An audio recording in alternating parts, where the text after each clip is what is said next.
মাত্র ১ চামচ প্যারাসিটামল কেড়ে নিল আমার ছোট্ট মেয়েটার জীবন। আমি মা হয়ে আমার মেয়ের জীবনটা কেড়ে নিলাম। আমার মতো ভুল দয়া করে কোনো মা করবেন না। রাত ২টা বাজে, হঠাৎ করে আমার মেয়ের খুবই জ্বর। আমার মেয়ের বয়স ১১ মাস। মেয়ের বাবা চাকরির জন্য বাইরে থাকেন, আমি থাকি গ্রামে। শ্বশুর বাড়িতে শ্বশুর শাশুড়ি কথাই শেষ কথা। এত রাতে আমার মেয়েটা কাঁদতেছিল আর জ্বরে ছটফট করতেছিল। বাচ্চার কান্না শুনে শাশুড়ি এসে বলল, বাচ্চা এত কান্না করলে বাড়ির মানুষ ঘুমাবে কি করে? বাচ্চাকে কিছু খেতে দাও না, কান্না করে কেন এত? আমি বললাম, মা দেখেন না, ওর শরীরে অনেক জ্বর, জ্বরে পুড়ে যাচ্ছে। শাশুড়ি বলল, এরকম জ্বর আসে, ওয়েদার পরিবর্তন হচ্ছে, এমন হবে। ঘরে কি কোনো জ্বরের ওষুধ নেই নাকি? আমি বললাম, প্যারাসিটামল আছে মা। শাশুড়ি বলল, ওটাই ১ চামচ খাওয়াও, সকাল হলেই সুস্থ হয়ে যাবে। আমি আমতা আমতা করে বললাম, মা এটা না অনেকদিন আগের ওষুধ, আর কতটুকু খাওয়াতে হবে তাও তো জানি না। শাশুড়ি বলল, এটা জানার কি আছে, ১ চামচ খাওয়াও। আমি বললাম, থাক মা, কালকে ডাক্তার দেখিয়ে খাওয়াবো। শাশুড়ি রেগে গিয়ে বলল, নাটক করো, রাত হলে এই বাচ্চা চিৎকারে কেউ ঘুমাতে পারে না। চুপ করে গেলাম। হাজার হোক আমি তো মা।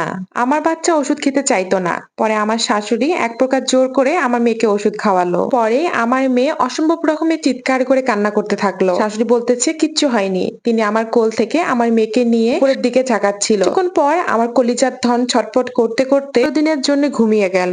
আমি পাগলের মতো চিৎকার করতেছি। আমার চিৎকার শুনে আমার শ্বশুর আসলো। আমার শ্বশুর এসে ধমক দিয়ে বলল, এটা ভদ্রলোকের বাড়ি, এভাবে চিৎকার করে কান্না কেন করতেছো? সামান্য জ্বরই তো হয়েছে, সকাল হলেই ঠিক হয়ে যাবে। বললাম, বাবা দেখেন না, আমার মেয়ে শ্বাস নিচ্ছে না, আপনি দ্রুত একটা গাড়ির ব্যবস্থা করেন, আমি আমার মেয়েকে নিয়ে হাসপাতালে যাব। শ্বশুর আমাকে ধমক দিয়ে বললেন, বাড়ির বউয়ের কথায় ঘর চলে না। এরপর আমি আমার হাজবেন্ডকে কোনো উপায় না পেয়ে ফোন দেই। অনেক রাত হওয়াতে সে ফোন ধরতেছিল না। কিছুক্ষণ ফোন দেওয়ার পর সে ফোন ধরলো, তাকে সবকিছু বললাম। তারপর সে পাশের এক আত্মীয়র মাধ্যমে গাড়ি পাঠালো। আমার কান্না দেখে ড্রাইভার পর্যন্ত কান্না করেছে, কিন্তু আমার শ্বশুর শাশুড়ির মন পর্যন্তও গলেনি। পর হসপিটালে গিয়ে ডাক্তারকে দেখানোর পর ডাক্তার বলল, আপনার সন্তান মৃত। শোনার পর আমি আমার সন্তানকে শক্ত করে জড়িয়ে ধরে হাসপাতালে মাটিতে লুটিয়ে পড়েছি। এরপর কি হয়েছে আমি জানি না। এর মাঝে আমার হাজবেন্ড চলে এসেছে।